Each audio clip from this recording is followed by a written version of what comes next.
Hi, Nick Tockard here with the Historical Fencing Guild.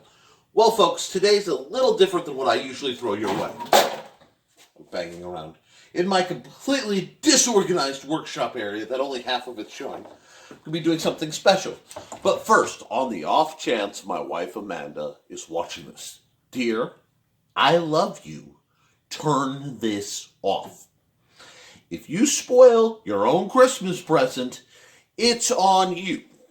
To anyone else, if you spoil Amanda's Christmas present, I hope the ghosts of Christmas, past, present, future, and like the ones you want to forget haunt you. You've been warned. Now, to those still sticking around, have I got a neat idea for you?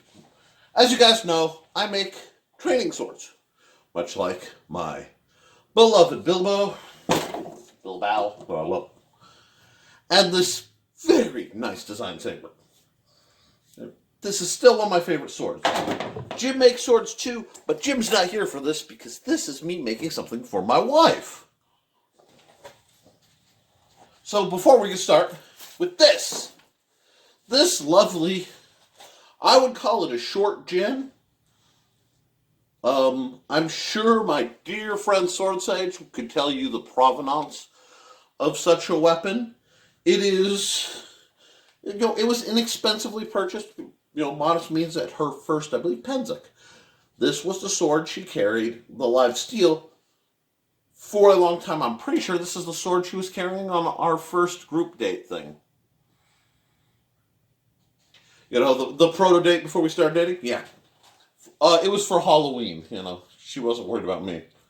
But this has been hers for a long time. It's one of her prized possessions.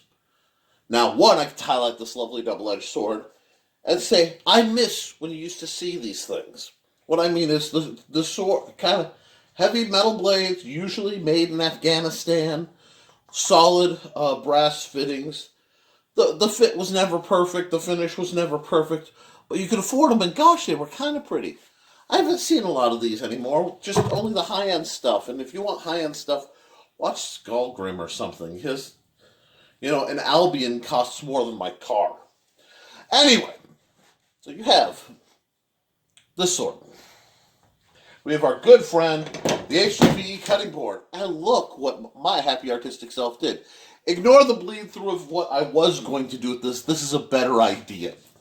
Now, I'm not worried about the marker staining it because after I grind it, it's going to be white anyway. So what I'm going to do is I'm going to cut this out.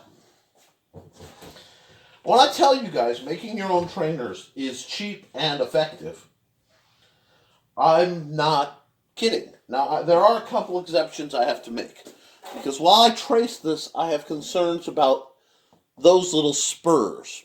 Okay? The cross piece, while proper gin, is a little narrow in material.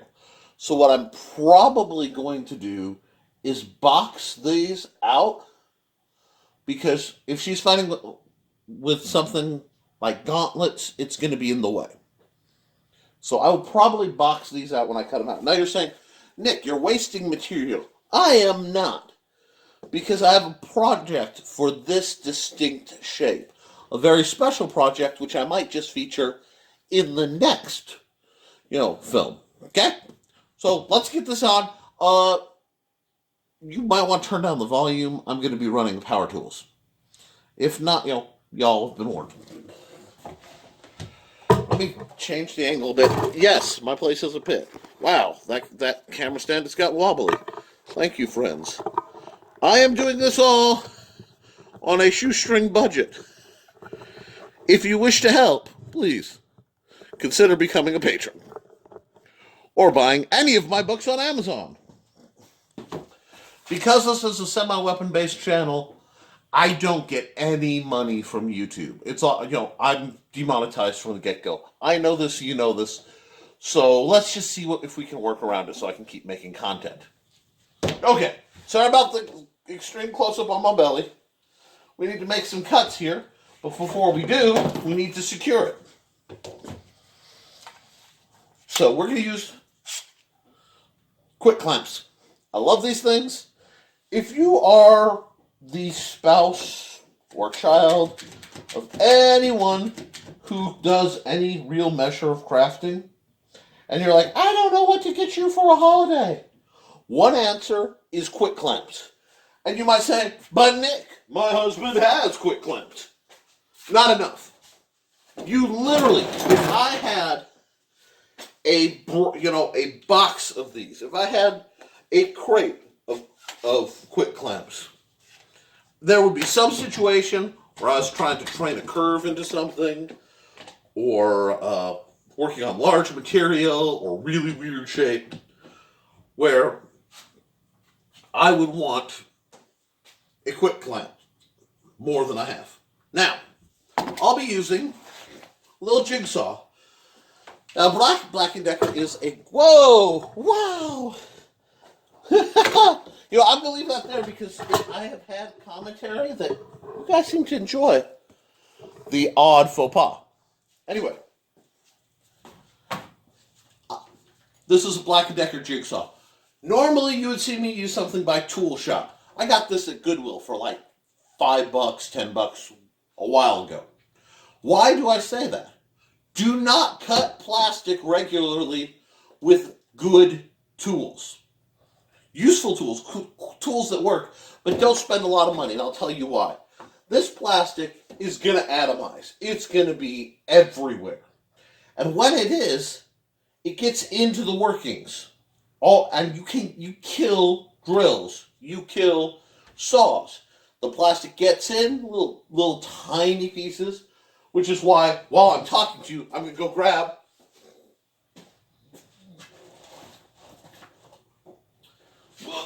here we go. A dust mask. Because safety is important, but I want you to be able to hear what I'm saying. I don't mind looking like a dork. This is why I have my shop glasses instead of my ring ones. But you don't want to inhale this stuff. You don't want it in the machine because it'll heat. It'll remelt because that's what HDPE does really well. And it will just gum up machines. Now, we've used this blade a bit, but it's in good shape. It's tight. I've inspected it. It's also not plugged in any way, shape, or form. So I'm going to see if I can plug it in and work it. Yeah, I'll be an extension, but that's okay.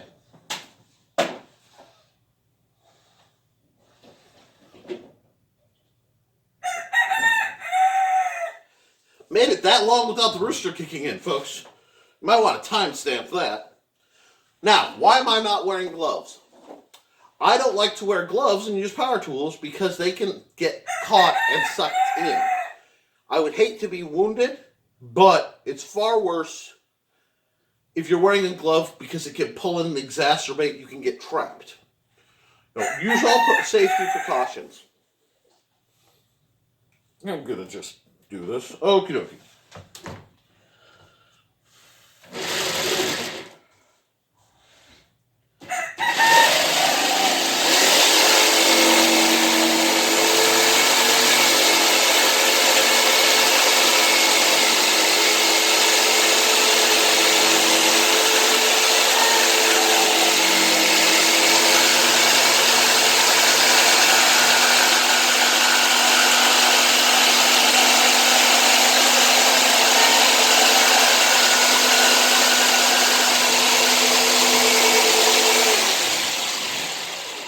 Now this is the part where I'm not following the pattern.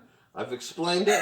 I may come back with the multi-tool, but we'll just see how it works.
take a second, and what I'm going to do is I'm going to cut to free this outer piece.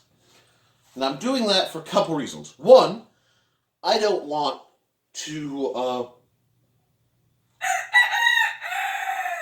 mess it up because, like I said, I have a very distinct purpose for this piece of plastic. And if my eyeball is at all good, it's just about perfect for what I'm doing. And if it's not, I have a little wiggle room. Now, I did make some other things, and I want you to see. Go!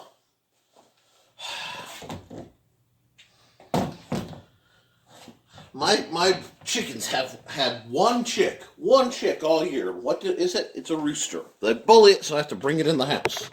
Anyway, we're going to come right off the camera. Let me even plug the wire for a second. Show you some things. Okay. I don't know. Let me see if I can get the camera. Ah, here we go. This cut is rounded here and rounded here. It's not stylish, but you have to, when you're working with HDP, get the angle, there we go. You have to ensure that there aren't any sharp corners like this. Because a sharp corner puts a tremendous amount of strain on the material, and that's where it'll break. You'll notice, I did the same thing on all the corners here. There's no sharp corner. This protrudes, but it's not a true sharp corner. And this is a prototype. This is something I'm experimenting with. I'll probably make another a little more stylish so I can put an HDP cup on it. What? Or? So you got to pay attention. I'm going to put you right back to where you were. We'll get back into it. But that's the first thing. The second thing is I'm going to cut this little piece of excess off. I'm going to cut it off right here. Now the reason is you want to be as close to your bracing when you're cutting material. So the farther out I am, the more the vibration's going to just start going nuts. It'll shake the material, makes it more likely to get hurt, makes it more likely to damage the material. I don't want to get hurt, and I don't want to damage the material, because obviously I can't afford to order another one of these for quite some time. And while I've gotten several weapons out of it, I still have to be very judicious with my use of the material. The only reason that this one is getting away with a few things is it's such a specific reason for build, and I am so kind of dedicated to accuracy on this particular project. But it's a lot of it's saving material. You'll see some material, and I'll talk about when I talk about our attempts to weld HDP and some experimenting that Jim did in another video. But this stuff is going to vibrate. I don't want it to. It's going to try to snap. There we go. So I'm going to just real quick zap that, move it around, and we'll do some more big cuts, okay?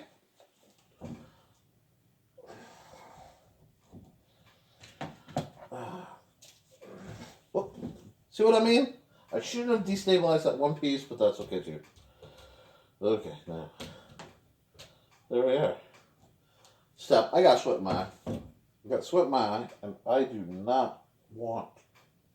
You do not want to get plastic in your eye, and you do not want sweat in your eye, because that'll blind you while you're operating a tool. Okay, there we go. I got it out. I need more bananas. Okay, so...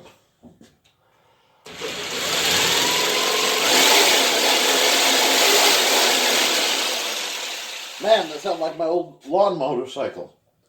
This piece will not be wasted. I have a very dedicated purpose for this piece. It's just about the right length that I can mill it into a truly ridiculous design. That's another gift. We'll put that aside. Now, why do I like quick clamps? Anybody who's used why do I like quick clamps? Anybody who's used C-clamps knows it takes a long time to take a quick C-clamp off. You got to unscrew that bad boy. Now, C-clamps are better when you want to really have heavy ratcheting power down. Man, this is going to be delicate. Okay. Whew, this is going to be tight work. I got to look at this. Okay, I got to do this out here. This is thin material. I should have freed it first. Well, okay. You can. I want to make it clear. You can absolutely cut this stuff with a hacksaw. So a $4 or $5 hacksaw and a cutting board of the given. This one's going to be fun to work. I'm going to have to be careful because I just don't want to cut my work surface here. It was one of the features of the house I fell immediately in love with. Was, you know, the basement has this concrete floor, and even though there's some issue, we have this wonderful work surface area that I can make a mess in without having to freeze my butt off in the garage. For some reason, that one doesn't want to engage. And this is, of course, common shop problems. This is totally normal. There we go. Wow. I'm going to have to work really... Ooh, I don't like that. I don't like that at all. I'm going to have to look at the angle on this one. This is going to be dicey. Okay. We're braced. But, here, let me show you again. I really should have freed this from the main material and used the other stuff as a tie-down, which I realized I had planned to and forgot. This is why. I don't have a lot to brace to keep from risking cutting my shelf. So I have to really double check everything. Let me look. Ooh. That is impossible to read from the bottom. Normally you can read it, but so I'm gonna have to wiggle it a bit and hope I don't just wreck my table. At the worst, I'll get some more paint. This seems to love chaos. Okay, I'm buying myself about as much space over here as I can. And let me see. I should. Whew. We're cutting this close, literally. Okay. Well, if I'm gonna make a mistake, I'd rather make it boldly. How do I want to do this? Well, I'm going to have to round that end off later because I can breathe comfortably. That means my mask's not on. There we go.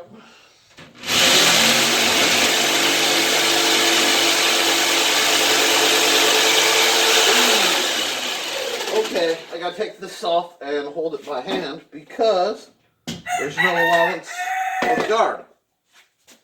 I knew something was shady.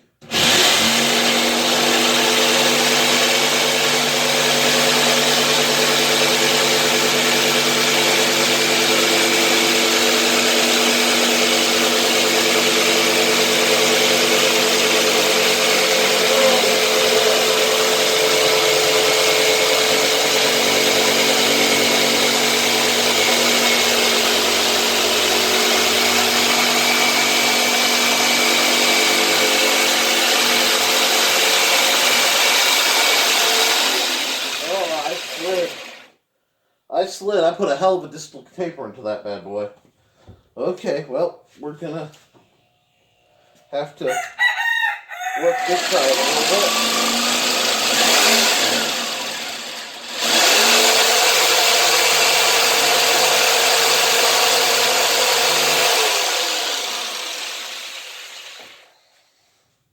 On the plus side, it's much more accurate.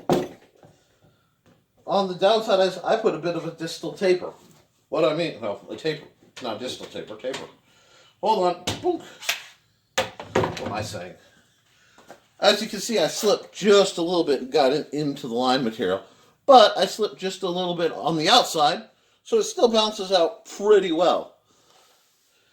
Wow, this thing's feather light. Oh my gosh. Okay, now, obviously I have to shape the tip and shape the hilt. And then I have to probably go to work with either a Dremel tool or, yeah, probably a Dremel tool. Or just a lot of saw work, a lot of hand work. But, let's get done. Let's do the tip first. Get it done, you know, just the tip.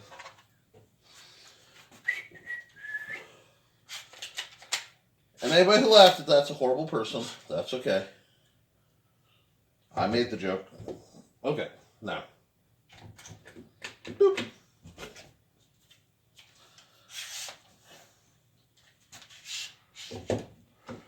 Boop. All right.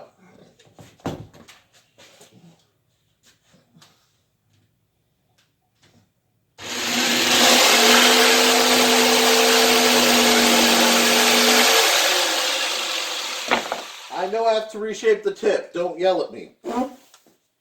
I just want the material off because I'd rather... I know I have to reshape the tip. Don't yell at me. I just want the material off so I can get a feel for the balance. So as I work it, it will feel right.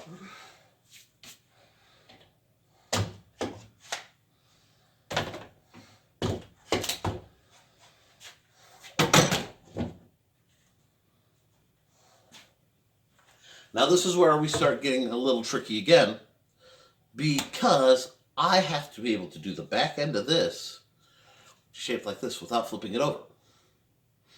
So like I said, there's another sword design originally on the back. And the neat thing is you can see where I have to work the tip a bit more to get the shape, work the tip a bit more to get the shape. Much easier, you know, because when you check the actual material profile. I'm going to cut it wide because I want to try to sink it later. Balance it.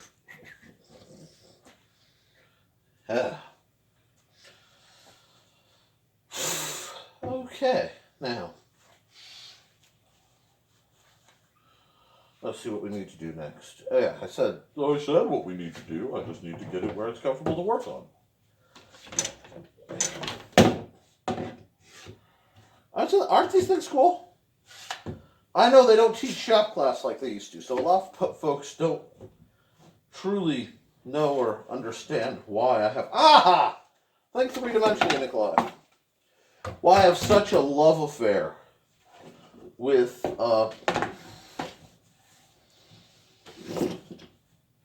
quick clamps.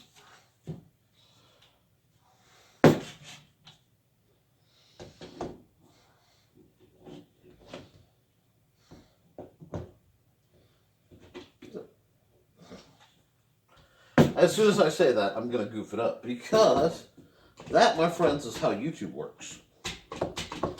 Any project, if you're talking about it, is going to give you trouble while you're talking about it to make you look like a goof.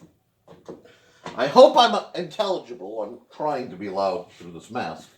But if I take it off, I'll forget again. Alrighty, now, let's get this tacked back down. Alright, now I have a good angle. Let me see if I can bring you in a little closer for this part. It occurred to me I can. Whoop. My tripod, of course, is being obstinate. But I love it. I'm incredibly thankful to have it.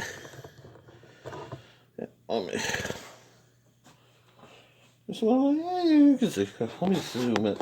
Let's zoom. No, it's not going to zoom. Oh, okay. Cool.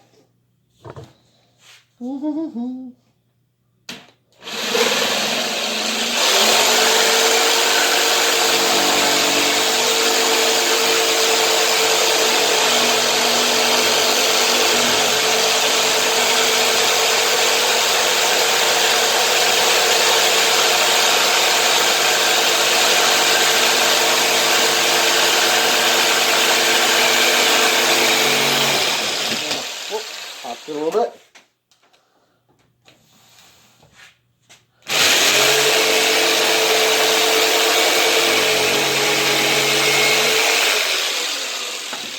Now we're nowhere near, quite being the original, but we're actually not as unbalanced as it looks.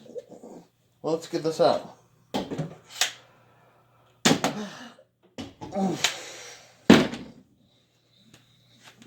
And since I have one more cut to do, but now you can see, it looks, I totally missed these cuts.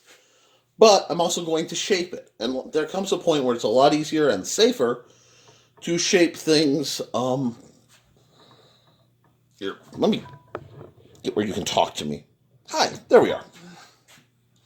Pardon the goofy camera angles. I'm having some uh, mechanical difficulties. This is currently kind of ridiculous. Currently. I'm going to have at this thing with files. I'm going to have at this thing with sandpaper. And I will get back to you in part 2 of the secret Christmas sword. If you like what I'm doing,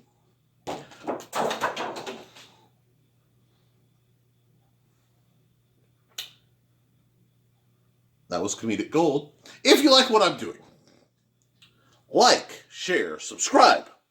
Comment below types of weapons you'd like to see. As, again, I assault what's left of my mighty tripod. And I'm going to get to work on the very slow, kind of boring parts of shaping. I'm going to probably zap that to save myself a little time. And hand carving this into a much more comfortable sword. And there's reasons. I'm doing it because you should always train with something the same dimensions as what you carry. Roughed out. So, as I was saying before I got distracted, if you like what I'm doing, like, share, subscribe. If you want to see more, comment below. I am also going to say, please look on Amazon. Not only for my books under the heading Nicholas A. Talker, which will be in the gobbledygook that is my description. Also, I want to announce my wife, for whom I'm making the sword, wrote her first book, and it's titled Coy Wolf. It too is available through Amazon, and it's a paranormal romance with shifters and intrigue set in New Orleans, so you know it's got to be good. All right. If you really, really want to support me, please consider becoming a patron. Literally $1 a month from any of my viewers would be life-saving. To my current patrons, guys, I love you. I absolutely love you. You are the heroes that keep this channel afloat. I run this channel on $13 a month. $13.15, 16 cents after Patreon takes its cut. So I am eternally grateful. That sounds like a pittance to anybody else, but I couldn't keep running the guild, and I couldn't keep doing crafts without that money. So thank you. If you want to make it at all easier for me, because this is what I do. This and take care of a 10-year-old boy. So we'll see you next time. As always, support your local swordmaster.